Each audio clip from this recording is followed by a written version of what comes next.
Hi, welcome back to Snark and Spark. My name is Emily, and this is another Stitch With Me video. I'm working on Letters from Hogwarts. Still, today. Again. Whee! So, the fun thing about this, for me, is that I'm filming all of this on the same day, but for you, it'll be coming out at different times.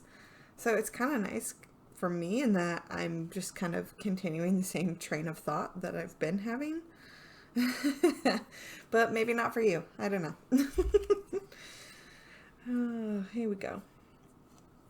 We are working on the fireplace section of this part. I don't know why I'm putting this back on the bottom because I'm just gonna need it. That's okay. We are up in here. So I'm working on this in 841 light beige brown. And I'm continuing the original cross stitch tag that I found from Trisha Miller, the left-handed stitcher, on her blog page, and it says the left-handed stitcher's realm of randomness. This is over 5 years old. This was posted in 2015. But I only answered 2 of the 15 questions because I rambled a lot and talked a lot in my other Stitch With Me, my first Stitch With Me, of the foreseeable future together. I don't know. I'm also a left-handed stitcher because I'm left-handed. Okay. Question number 3. What floss brand do you use? DMC. Yeah. My store, my local Joann's, just recently actually started stocking anchor threads, and I am intrigued and interested in trying them out. I just haven't had a need to go get any floss because I have a bunch already that I had previously bought and stocked up on, so I haven't actually needed to go get any floss. But I think I might try them out for like my next project that I need to kit up, if I don't have it as like an actual kit itself. I've also been stitching things that are kits, so they've come with the floss. So I haven't actually had to go buy floss, but I might. I'm thinking I might kit something up with anchor to give it a try, to give it a fair try. But DMC, I have some silks from, like, I have Karen. Is it Karen? I'm having a total blank now. I have some water lilies. Sorry, I moved my camera to try and get a better view of my actual stitching because I felt like it was way too far away, and sometimes this camera has trouble focusing. But now I'm worried that it's at a weird angle for you. I hope not. Let me know. It's like I'm so out of practice doing these. Not doing top-down videos, but doing Stitch With Me videos. Because I wanted you to actually,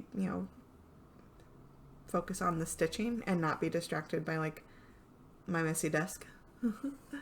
My messy workspace. But, like, I'm over here, right? And I feel like my camera is focused really over here. I'm sorry. Hopefully this doesn't make anyone, like, motion sick. Since I'm actually in this square, does that help? Since I moved my camera? It doesn't have, like, a zoom or, like, a focus, like a manual focus on it, which is a little frustrating. I might actually talk to my husband about getting me a better camera for Christmas. Anyways.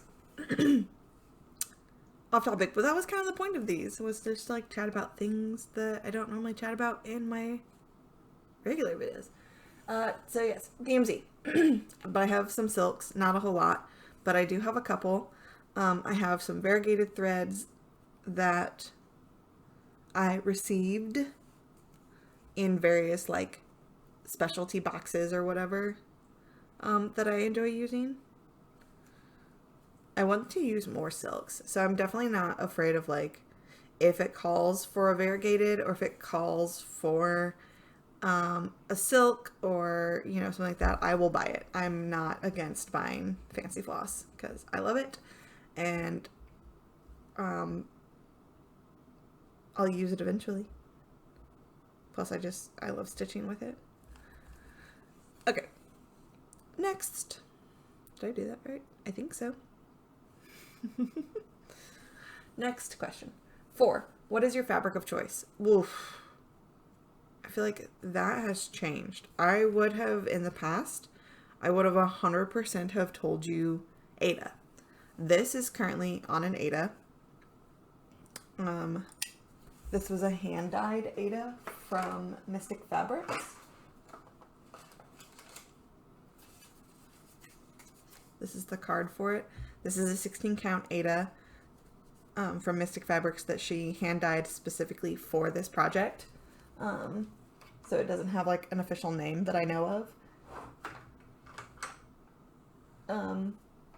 But I really don't necessarily prefer stitching on Aida currently. Especially on the project that calls for fractionals. Like this project, I originally had a linen picked out for this, and I still have it, and I'm going to just save it and use for a different project because when this fabric was announced that it was made for this, I had to do it. They made it for this project, so I was like, I have to get it. I have to do it.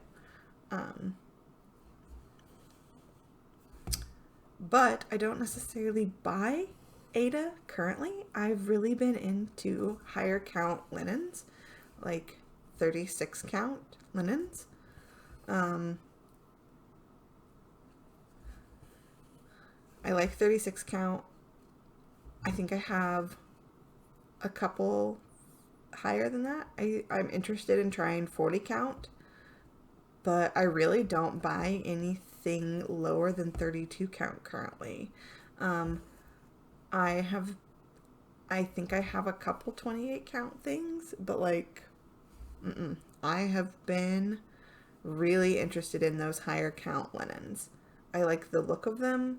I like the colors that I see in them.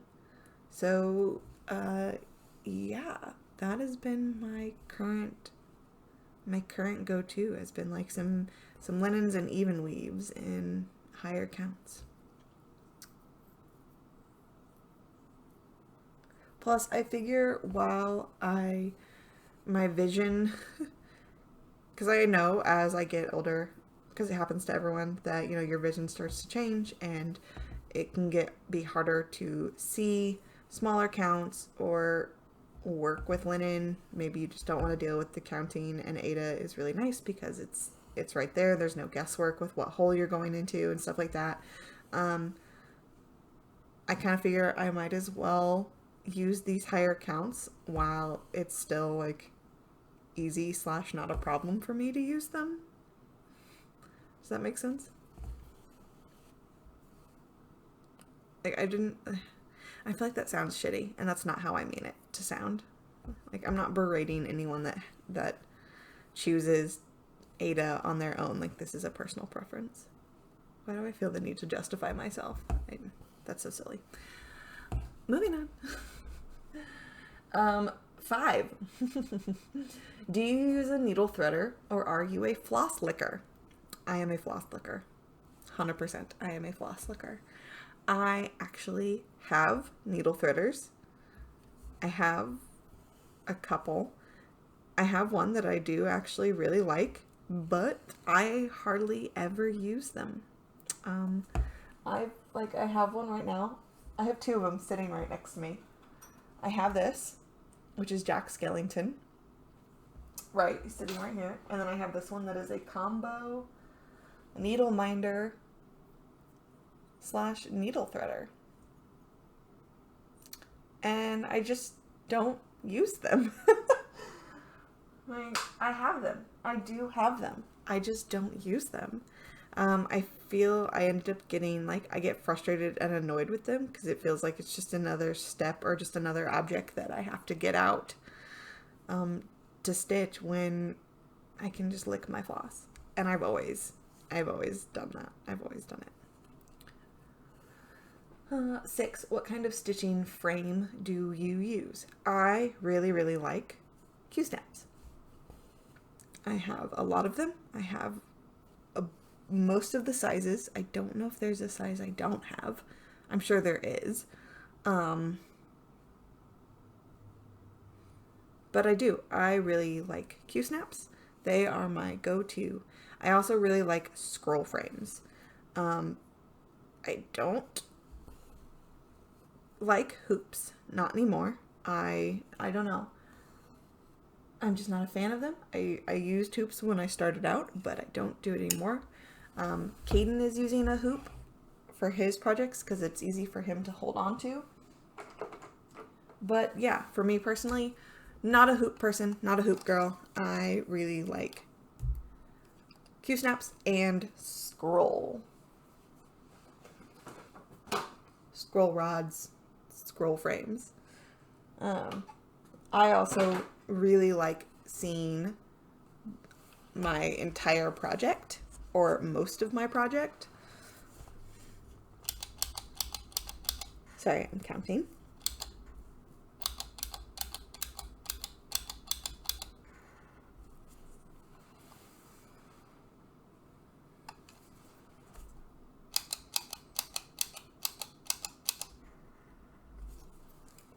Perfecto. I don't want to lose my place in the pattern. Like, I know the clicking is not necessarily for everyone, but I don't want to lose my place on the pattern.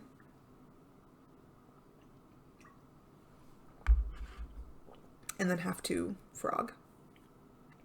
Okay. Moving on. How many projects have you finished? Oh, goodness. I think fewer than I would imagine.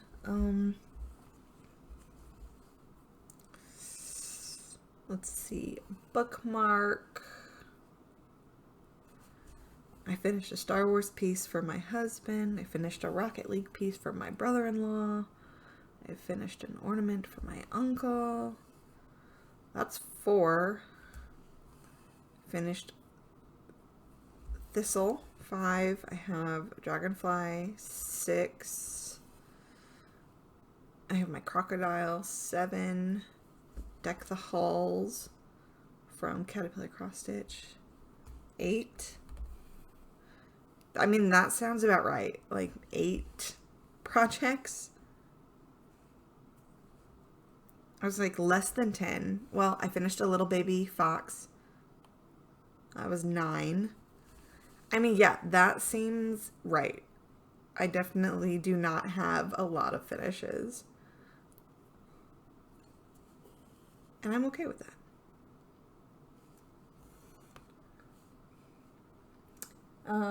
8. How many completed works do you have currently displayed in your home?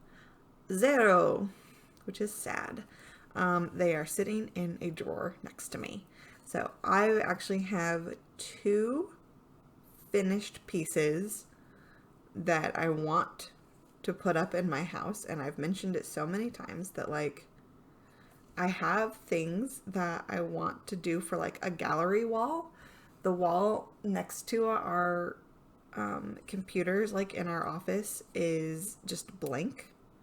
And it's been painted, so now that it's been painted, it's blank. And I feel like if you walk in my front door, that's the first thing that you really see is, besides the staircase, is this wall.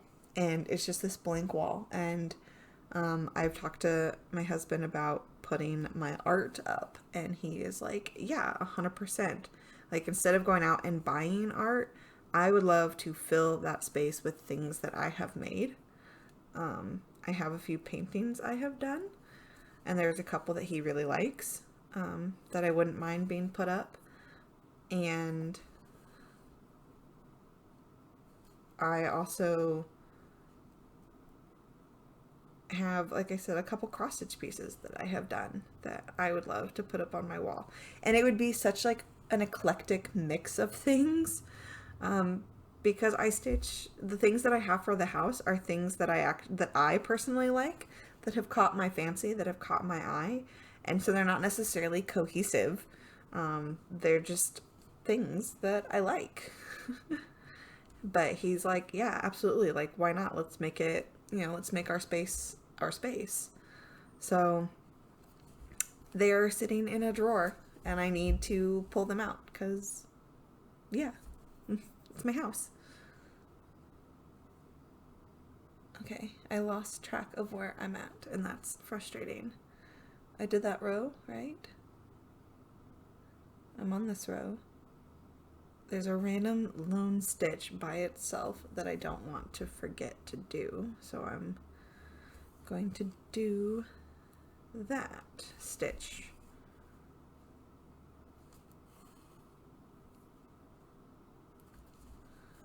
And then this stitch. Yes, perfect. Okay, I feel better. But yes, so I have things that just need to be FFO'd and then put up, but currently none. 9, do you do more stitching for gifts or keep them for yourself? I feel like lately, gifts. 100% gifts. Which is not a bad thing. People do not ask me. I have not been asked in a long time. Oh wait, I do have 10. I finished something that I did get asked to make, now that I said that. My big, beautiful, like, rainbow succulents.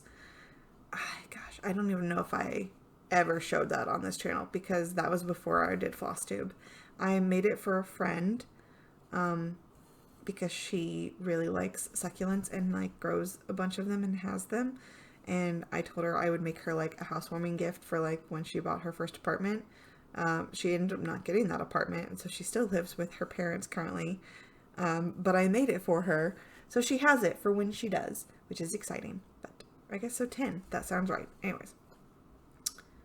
But I do make things for gifts.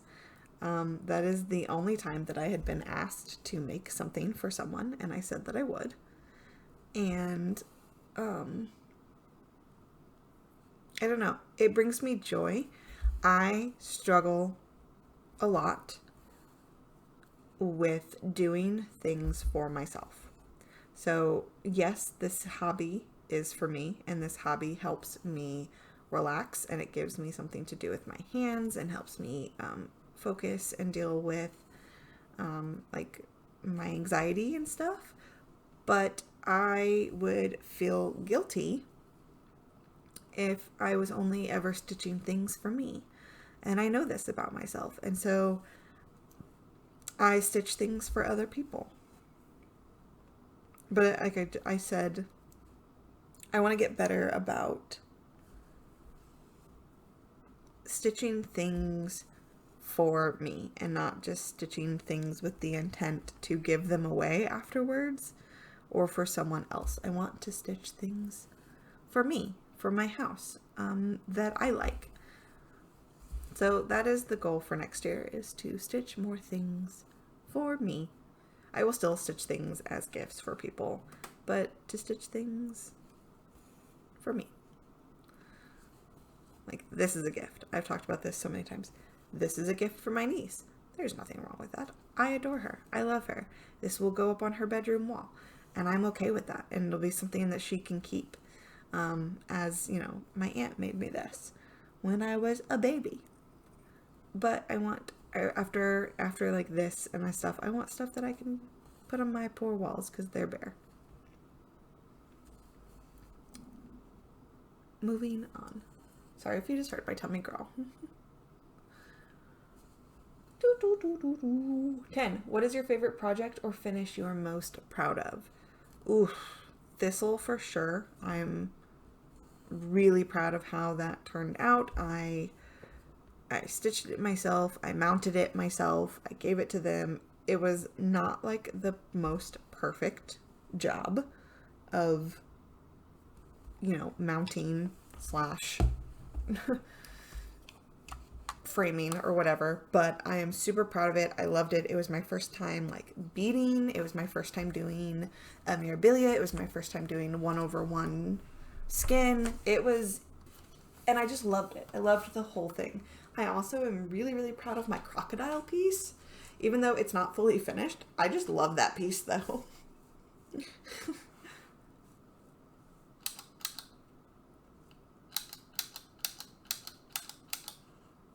We're taking a counting break.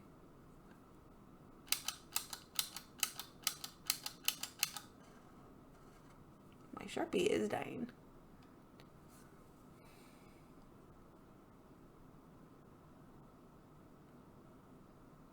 Okay, good.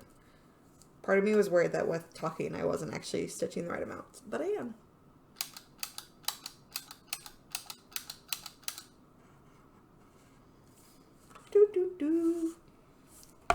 Super exciting.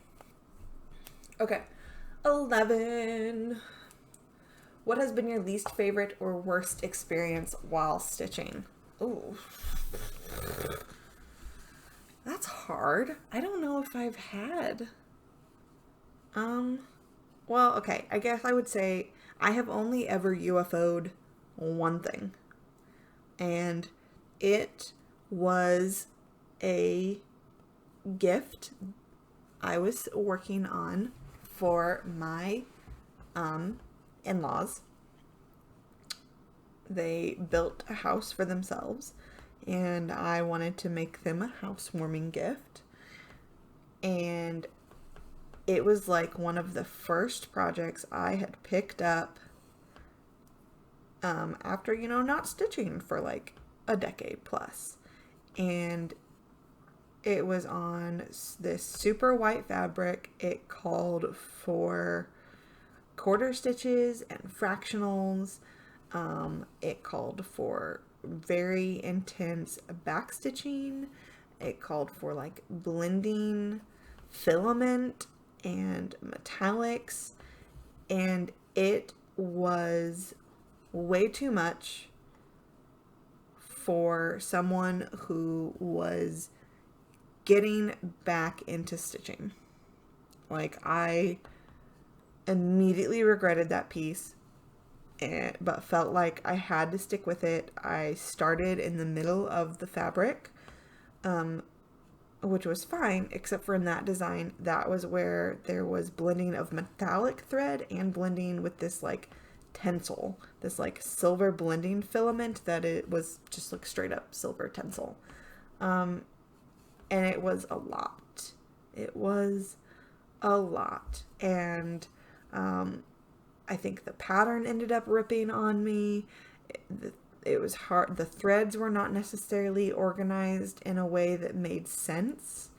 Like, they weren't labeled, and I had a lot of similar like shades of color, and so at points I was guessing if this was the right color and like referring to the cover pattern to make sure. And I think the kit was poorly put together, and it was just way too much.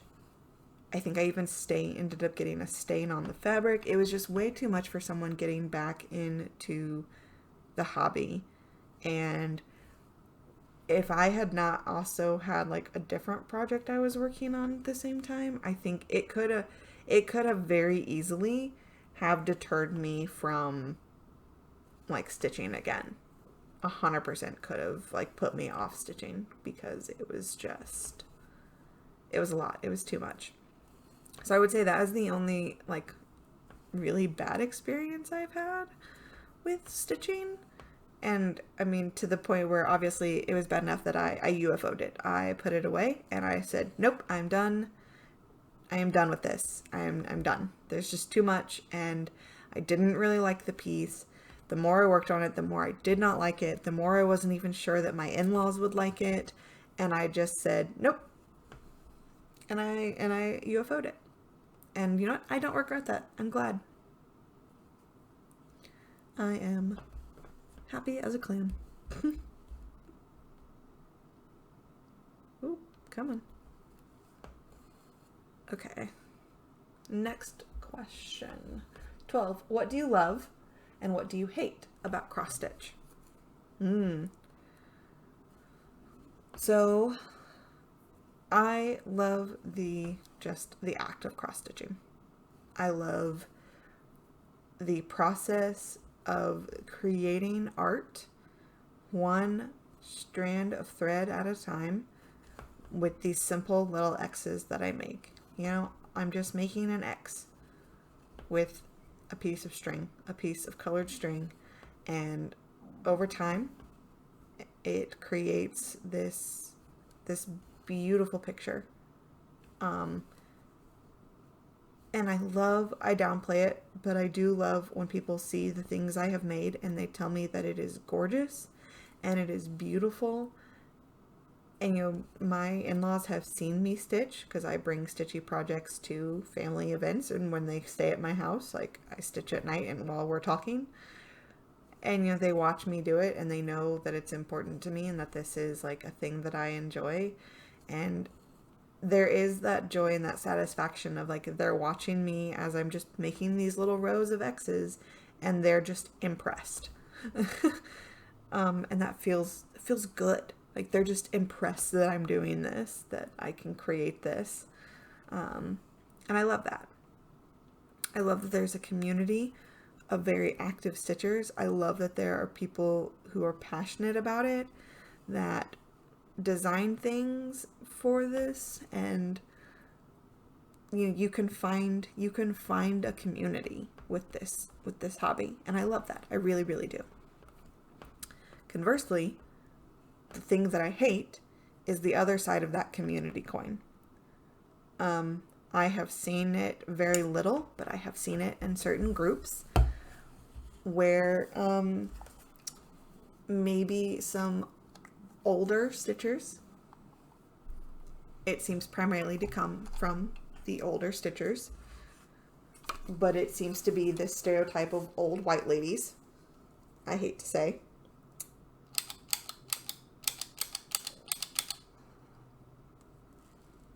Let me count this real quick.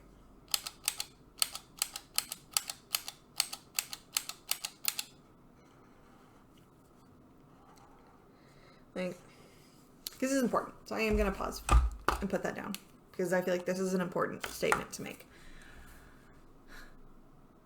Hobbies are for everyone, okay? Stitching is for everyone. It does not matter how old you are. It does not matter your skill level. It does not matter if you are a man or a woman. It does not matter if you identify as neither of those things. It does not matter your orientation or your religious beliefs, your political beliefs, the color of your skin. None of that matters when it comes to hobbies. Hobbies are for everyone. So the thing that I hate is when I see what typically is stuffy, old white ladies gatekeeping. It drives me insane, and it is not okay. When I see comments such as telling people that they need to stitch a certain way, that they need to thread their needle a certain way, that they need to use a set amount of strands of floss, or they need to use this exact color, that you can't convert, that you can't change a pattern, that you have to stitch strictly as it's charted, or you should only use certain types of cloth or certain types of fabric. You should only use X, Y, or Z. You shouldn't lick your floss. Anything like that where they are trying to tell you all the things that you can't do or that you shouldn't do is not okay. I hate that. Because this is for everyone. And if you need to change something to make it accessible for you, change it. There is nothing that should stop you from enjoying your hobby the way you want to enjoy it. And it just breaks my heart when I see those posts that, are the traditional way or the way you're supposed to do it. I'm not okay with that. It is not your place to tell someone that their hobby is wrong. Because as long as I am not doing something that is physically harming you in any way, shape, or form, it is not your place to tell me I'm doing it wrong. That's my soapbox. Welcome to my TED Talk. I will step back, but yes, don't gatekeep. Do not prevent people from enjoying a hobby because of the proper way to do things. No. Nope. Not about it. Do what makes you happy. I say that all the time. Do what makes you happy. As long as you are not hurting someone else, do what makes you happy. Let's move on. 13. Have you introduced anyone else to cross stitch? Yes. That I have. I introduced my son to cross stitch. He has a couple little projects for himself. It is not necessarily his thing. It is not his go-to preferred way to spend time. He obviously is much more into sports and video games and reading, but he does have his own cross-stitch projects. He's got a couple that are his, and I do encourage him to pick those up from time to time. But I've never pushed it because I didn't want him to end up hating it or resenting cross stitch. You know, I wanted him to give it a fair try and actually see if he enjoyed it and if it would be something he would want to do, like with me. He is very interested in coming to like cross stitch shops. He wants to go to the Bestitch Me because I'm sure he wants to pick out his own things. He is very interested in the buying, the stash part of cross stitch, not so much the physical stitching part. I think he wants me to like stitch it for him, and I won't do that. I have my own things, but I do encourage him from time to time to stitch just to reintroduce it, see if it's something he wants to pick up again. I have introduced a couple friends to stitching.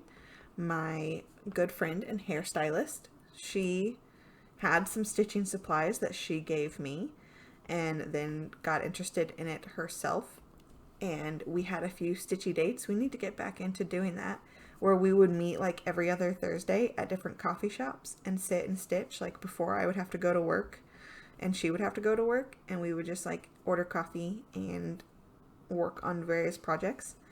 We had our own little stitchy meetup, and she was working on like a Doctor Who piece for a while. I would have to ask her about it because I don't know if she ever finished it. She's definitely a knitter, but I did introduce her to cross stitch, which was awesome. And then I have a friend named Jen, who I also introduced to cross stitch. I told her I was doing it. I brought a couple pieces over to her apartment, and then she got interested in it and found a couple things that she liked. I never did. She was interested in stitching thistle as well, and I told her that I had, extras from when I did it. Like I have all the colors and the beads. I have extra beads, so there wouldn't be a need for her to like go out and order materials, because I have materials that she can use, she can have, and that we would pass on our patterns to each other. I know I'm going past 30 minutes, but I want to finish this tag. 14. What was your first project, and did you finish it? If not, what was your first finish? I actually already covered this. I didn't realize I didn't read all the questions. It is that bookmark. I made a bookmark when I was like 12 or 13, and I did fully finish it as a bookmark. It is backed. It is done. So yeah. And lastly, how do you store your cross-stitch floss? I feel like I make that noise a lot. I have boxes that I put things in. I'm going to pause because I have to do counting and I can't count and stitch at the same time. So I have a bobbin box that I have like bobbins that I have labeled and numbered. Like I have a big box that has all of my, I have a floss box. So when I did that big succulent gift, it called for a lot of colors. And so I had a whole bobbin box just for that project. But it's also where I store anything that is already on a bobbin. So like when I'm done with this project, I'll just put all of those used bobbins into the bobbin box as well. But for my skeins of floss, so that's what I do. If I have pulled off a length and I've bobbinated it, it goes in the bobbin box. For all of my skeins, I have like a little clear like container that has drawers that pull out, and I've organized them by color based off of the DMC like color card. And then in general though, I have like project boxes. So like for this one, because it's such a big project and has so many colors, I have like this tackle box, but it's definitely a sewing tackle box. It is made for like stitchers. So yeah, I store it in a couple ways, and then I have like a container that are little like stackable, the lids all like interscrew, and I have those for my beads that I have labeled, because I don't like the Mill Hill bead packs. I don't like how they open. They're really difficult to open, and I'm always like convinced, and I've done it, you're gonna open it and all of my beads are gonna go flying. So I will pour them out and put them in little jars that have screw caps, and I have a container that all of those fit in. So yeah, that's how it is. That was all 15 questions. That was a lot. So I'm going to end this here, and we'll pick this back up soon. Thank you for hanging out with me. Thank you for watching. In the meantime, be easy with your hearts. See ya.